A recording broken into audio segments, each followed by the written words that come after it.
আসসালামু আলাইকুম ওয়া রাহমাতুল্লাহি ওয়া বারাকাতুহু। আলহামদুলিল্লাহ আলহামদুলিল্লাহি ওয়া কাফা ওয়া সালামুন আলা ইবাদিহিল্লাযীনা ইসতাফা আম্মা বা'দ। ফাআউযু বিল্লাহি মিনাশ শাইতানির রাজীম। বিসমিল্লাহির রহমানির রহিম। কুল হুয়াল্লাহু আহাদ। সাদাকাল্লাহু মাওলানাল আযীম। সম্মানিত দর্শক ও শ্রোতাবৃন্দ, সকলেই কেমন আছেন? আশা করি মহান রব্বুল আলামিনের অশেষ মেহেরবানিতে আপনারা সকলেই ভালো আছেন। আল্লাহ তাআলার অশেষ মেহেরবানি এবং আপনাদের দোয়ার বরকতে আমিও ভালো আছি।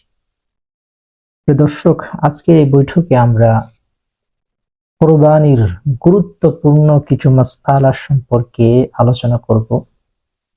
যেহেতু এখন পবিত্র জিলহজ মাস চলছে, আর অল্প কিছুদিন পরে আমাদের সামনে মুসলমানদের জন্য খুবই গুরুত্বপূর্ণ একটি ইবাদত কুরবানি উপস্থিত হবে।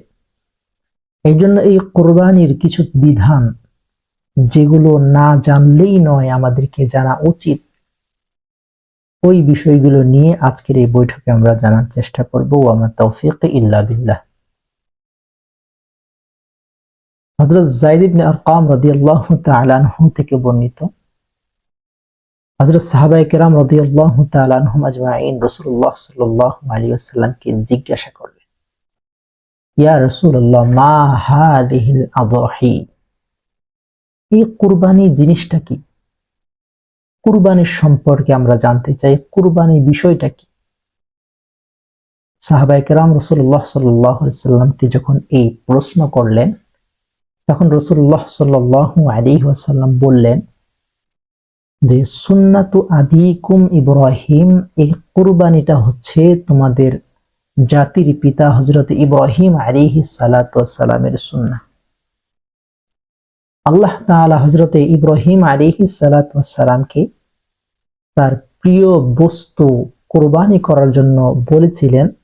ঠিক ওই মুহূর্তে হযরত ইব্রাহিম আলাইহিস সালাতু ওয়াস সালাম আল্লাহ তাআলার আদেশ পালনার্থে নিজের সন্তান, নিজের প্রিয় সন্তানকে কুরবানি দিতে দ্বিধা করেনি। এরপর থেকেই গতানুগতিক কুরবানির বিষয়টা চলে আসছে। এটা হচ্ছে তোমাদের জাতির পিতা হযরত ইব্রাহিম আলাইহিস সালাতু ওয়াস সালামের সুন্নাহ। এই কথা শোনার পরে হযরত সাহাবায়ে কেরাম রাদিয়াল্লাহু তাআলা আনহুম আজমাইন রাসূলুল্লাহ সাল্লাল্লাহু আলাইহি সাল্লামকে পুনরায় জিজ্ঞাসা করলেন, ওগো আল্লাহর রাসূল, ফামা লানা ফিহা ইয়া রাসূলুল্লাহ, এই যে কুরবানি, এই কুরবানির ভিতরে আমাদের জন্য কি সওয়াব রয়েছে? আমরা কি সওয়াব পাবো? রাসূলুল্লাহ সাল্লাল্লাহু আলাইহি ওয়াসাল্লাম বললেন, বিকুল্লি শাআরাতিন হাসানা, শুধু সওয়াব নয়, তোমরা যে কুরবানির যেই পশুটাকে জবেহ করবে, ওই কুরবানির পশুর প্রতিটি পশমের বিনিময়ে সওয়াব রয়েছে। সুবহানাল্লাহি ওয়া বিহামদিহি।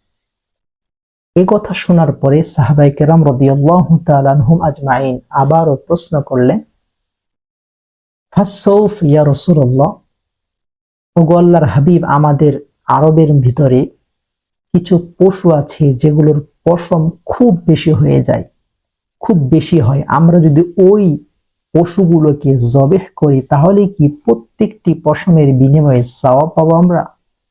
রাসূলুল্লাহ সাল্লাল্লাহু আলাইহি ওয়াসাল্লাম বললেন, বিকুল্লি শাআরাতিন মিনাস সাউফ হাসানা, হ্যাঁ হ্যাঁ, অবশ্যই তোমরা যে জন্তুটাকে জবেহ করবে, তার পশম যতই বেশি হোক না কেন, প্রতিটি পশমের বিনিময়ে আল্লাহ তাআলা সওয়াব দিবেন। সুবহানাল্লাহি ওয়া বিহামদিহি। এত গুরুত্বপূর্ণ একটি ইবাদত, এত সওয়াবের অধিকারী একটা ইবাদত, যদি আমরা সঠিকভাবে পালন না করি, তাহলে এই সওয়াব থেকে আমরা বঞ্চিত হব। এই জন্যই কুরবানির গুরুত্বপূর্ণ কিছু মাসআলা আমাদেরকে জেনে নেওয়া উচিত। কুরবানির অনেক মাসআলা আছে, অনেক মাসআলা আছে। এর ভিতরে খুবই গুরুত্বপূর্ণ, যেগুলো না জানলেই নয়, এমন কিছু মাসআলা আমি আপনাদের সামনে উল্লেখ করার চেষ্টা করছি ইনশাআল্লাহ। এক নম্বর মাসআলা, সেটা হচ্ছে কুরবানি কার উপর ওয়াজিব, কাদেরকে কুরবানি দেওয়া আবশ্যক। প্রত্যেক প্রাপ্ত বয়স্ক মুসলমান, চাই সে পুরুষ হোক কিংবা মহিলা হোক, যদি তার প্রয়োজনের অতিরিক্ত থেকে নেশাব পরিমাণ হয়, অর্থাৎ তার যত প্রয়োজনীয় জিনিস আছে এগুলো বাদ দিয়ে যদি নেশাব পরিমাণ সম্পদের মালিক সে হয়, তার উপর কোরবানি ওয়াজিব। বিষয়টাকে আমি আরো সহজ করে দিচ্ছি। ধরুন একজন মানুষের একটা বসবাস করার বাড়ি আছে এবং তার জীবিকা নির্বাহের জন্য একটা চাকরি আছে, যে চাকরি দিয়ে যে চাকরির উপার্জন দিয়ে সে জীবিকা নির্বাহ করে থাকে। এখন তার কিছু গরু আছে অথবা কিছু গাছ আছে যেগুলো প্রয়োজনের থেকে অতিরিক্ত। এই প্রয়োজন থেকে অতিরিক্ত যে সম্পদগুলো আছে, এই সম্পদ যদি নেশাব পরিমাণ হয়, অর্থাৎ 52.5 তোলা রূপা অথবা 7.5 ভরি স্বর্ণের পরিমাণ যদি হয়, তাহলে ওই ব্যক্তির উপর কোরবানি ওয়াজিব। এটা হচ্ছে 1 নম্বর মাসআলা। 2 নম্বর মাসআলা, আমরা অনেকেই মনে করি কোরবানি শুধু কোরবানির দিনেই দিতে হয়, অন্য দিনে দিলে হয় না। বিষয়টা এমন নয়, বরং কেউ যদি কোরবানির দিনে অর্থাৎ 10 তারিখ 10 জিলহজ কেউ যদি কোরবানি দিতে ব্যর্থ হয় বা সময় না পায় বা কোনো কারণে দিতে না পারে, তাহলে পরবর্তী 2 দিনের ভিতরে যে কোনো একদিন সে কোরবানি দিয়ে দিলে তার কোরবানি আদায় হয়ে যাবে। এটা হচ্ছে 2 নম্বর মাসআলা। 3 নম্বর মাসআলা, আমাদের সমাজে সাধারণত কোরবানি গরুর ক্ষেত্রে, বিশেষ করে বড় পশু যেগুলো আছে সেগুলোতে 7টা ভাগ দিয়ে থাকে এবং 7 ভাগ দেখ কিংবা 2 ভাগ 3 ভাগ 4 ভাগ যত ভাগই দেখ না কেন, সর্বোচ্চ 7 ভাগ, সর্বনিম্ন 1 2 3 যা হতে পারে। তো এই 7 ভাগ হোক কিংবা 6 ভাগ হোক, যতগুলো ভাগ হোক না কেন, প্রতিটি ভাগে যখন গোশত বন্টন হবে তখন গোশত বন্টন যেন সমান হয়, কারো যেন কম বেশি না হয়। যদি 7 শরীকের ভিতরে কোনো এক শরীকের গোশতের বন্টন কম হয়, তাহলে কারো কুরবানি সহি হবে না। এই জন্য গোশত বন্টন করার ক্ষেত্রে খুবই সতর্কতা অবলম্বন করা উচিত। 4 নম্বর মাসআলা, কেউ যদি কুরবানি আল্লাহ তাআলার সন্তুষ্টি লাভের উদ্দেশ্যে না দিয়ে গোশত খাওয়ার নিয়তে দেয় অথবা অন্য কোনো নিয়তে দেয়, তাহলে ওই এক ব্যক্তির নিয়তের ভিতরে গরমিল হওয়ার কারণে, নিয়তটা সহি না হওয়ার কারণে তার সাথে বাকি যে সমস্ত শরীক আছে তাদের কুরবানিটাও সহি হবে না। এই জন্য আমরা যারা শরিকানায় কুরবানি দিয়ে থাকি, তাদের উচিত যে আপনি কাকে শরিক করছেন এবং সে কিরকম মানুষ, তার নিয়ত কি কি হতে পারে।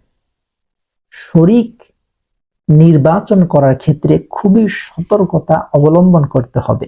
যদি একটু এদিক সেদিক হয় তাহলে আপনার পুরো কুরবানিটাই হবে না। 5 নম্বর মাসআলা,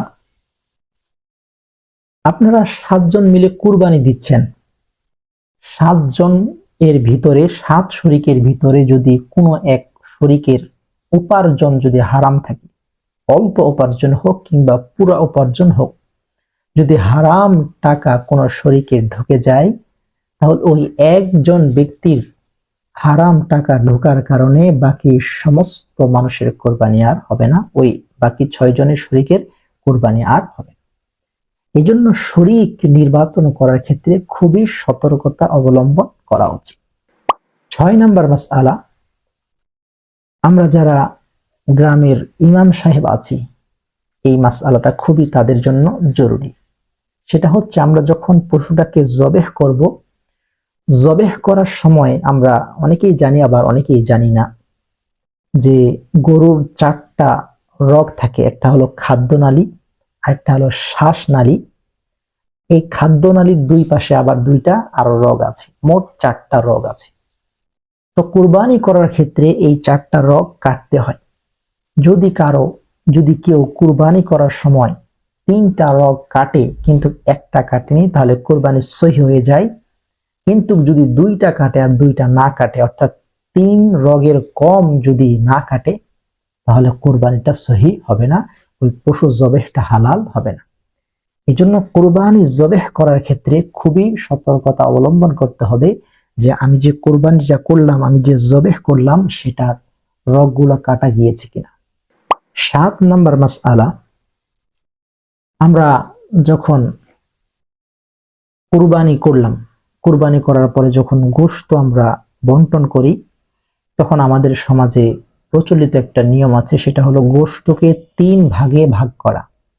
এক ভাগ নিজের আত্মীয় স্বজনদের জন্য, আরেক ভাগ পাড়া প্রতিবেশীর জন্য, আরেক ভাগ নিজের জন্য। মোট 3 ভাগ মানুষ করে থাকে, তার যে কুরবানি করেছে সেটাকে 3 ভাগ করে থাকে, 3 ভাগ করে 3 ভাবে বন্টন করে দেয়। আসলে এই যে বন্টনের নিয়মটা, এটা হচ্ছে মুস্তাহাব। যদি কোনো পরিবারে সদস্য সংখ্যা অনেক বেশি, সে একটা ছাগল কুরবানি দিয়েছে, তার পরিবারের সদস্য হচ্ছে 20 জন, সেক্ষেত্রে তার পরিবারের সদস্য বেশি হওয়ার কারণে সে যদি চায় যে পুরো গোশতটাই নিজের পরিবারের জন্য রেখে দিবে, সে রাখতে পারে, এতে কোনো সমস্যা নেই, কোরবানির কোনো সমস্যা হবে না, কোরবানি সহি হয়ে যাবে। এই নিয়মটা হচ্ছে মুস্তাহাব নিয়ম। যদি কেউ করে ভালো, যদি কেউ না করে তাকে দোষারোপ করা যাবে না, কিংবা বলা যাবে না যে আপনার কোরবানি সহি হয়নি। চাইলে সে 3 ভাবে বন্টন করে দিতে পারে, আবার চাইলে সে পুরা গোশতটাই নিজের জন্য রেখে দিতে পারে, এতে কোনো সমস্যা নেই। এরপরের মাসআলা হলো কুরবানির চামড়া সম্পর্কে। আমরা কুরবানির চামড়া, একটা পশুকে জবেহ করার পর যে চামড়াটা থাকে, এই চামড়াটা যিনি কুরবানি দিয়েছে তিনি চাইলে এই চামড়াটাকে নিজে ব্যবহার করতে পারে, নিজের কাজে ব্যবহার করতে পারে, অথবা কাউকে হাদিয়া দিয়ে দিতে পারে। অর্থাৎ কুরবানির চামড়া দিয়ে কুরবানি দাতা যে কোনো কাজ করতে পারে, কিন্তু যদি কুরবানির পশুর চামড়া বিক্রি করে, ওই বিক্রিত টাকাটা যিনি কুরবানি দিয়েছেন তার জন্য, তার আত্মীয় স্বজনদের জন্য খাওয়া হালাল হবে না, বরং ওই টাকাটা গরিব মিসকিনদের মাঝে বিলিয়ে দিতে হবে। অর্থাৎ কুরবানির পশুর যে চামড়া আছে, ওই চামড়া আপনি চাইলে নিজের কাজে লাগাতে পারেন, কিন্তু যদি বিক্রি করে দেন, বিক্রিত টাকাটা আপনি খেতে পারবেন না, ওটা গরিব মিসকিনদের মাঝে বন্টন করে দিতে হবে। এরপর আরেকটি মাসআলা সেটা আমরা কি করি, আমরা যখন কুরবানি করি, কুরবানি করার সময় কুরবানির পশুটা অনেক বড় হওয়ার কারণে, বা ছোট হোক বড় হোক, তখন আমরা মানুষকে হায়ার করি, মানুষকে নেই যে আমার কাজটা তুমি করে দাও। তো কাজ যখন শেষ হয়ে যায়, তখন আমরা তার ওই লোকের কাজের বিনিময়ে তাকে আমরা 1 কেজি 2 কেজি 3 কেজি গোশত দিয়ে দিই। এটা দেওয়া যাবে না, এটা জায়েজ নেই। বরং আপনি যে মানুষটাকে কাজ করালেন, এটার পারিশ্রমিক আপনাকে টাকা দিয়ে দিতে হবে, কুরবানি গোশত থেকে দেওয়া যাবে না। হ্যাঁ, আপনি যদি চান যে ওই ব্যক্তি এখানে কাজ করেছে, তার পারিশ্রমিক আমি এত টাকা দিলাম, পাশাপাশি সে যেহেতু কাজ করেছে, খুশি হয়ে আমি তাকে 1 কেজি 2 কেজি 3 কেজি গোশত দিব, এটা সমস্যা নেই। কিন্তু পারিশ্রমিক হিসাবে কুরবানির গোশত যিনি কাজ করেছে তাকে দেওয়া যাবে না। প্রিয় দর্শক, কুরবানির এরকম আরো অনেক মাসআলা আছে যেগুলো জানা আমাদের জন্য জরুরি। তো আমি মোটামুটি যেই কয়টা মাসআলা বললাম, আমার মনে হয়েছে এই মাসআলাগুলো না জানলেই নয়, জানা খুবই জরুরি, এজন্যই আপনাদের সামনে আলোচনা করেছি। প্রিয় দর্শক, আজকের এই বৈঠকে আমরা মোটামুটি কুরবানির কিছু মাসআলা সম্পর্কে জানলাম। পরবর্তী কোনো বৈঠকে আমরা অন্য কোনো বিষয় নিয়ে আলোচনা করব। ততক্ষণ পর্যন্ত আপনারা সকলে ভালো থাকুন, সুস্থ থাকুন। আজকের মতো এখানেই বিদায় নিচ্ছি। আল্লাহ হাফেজ।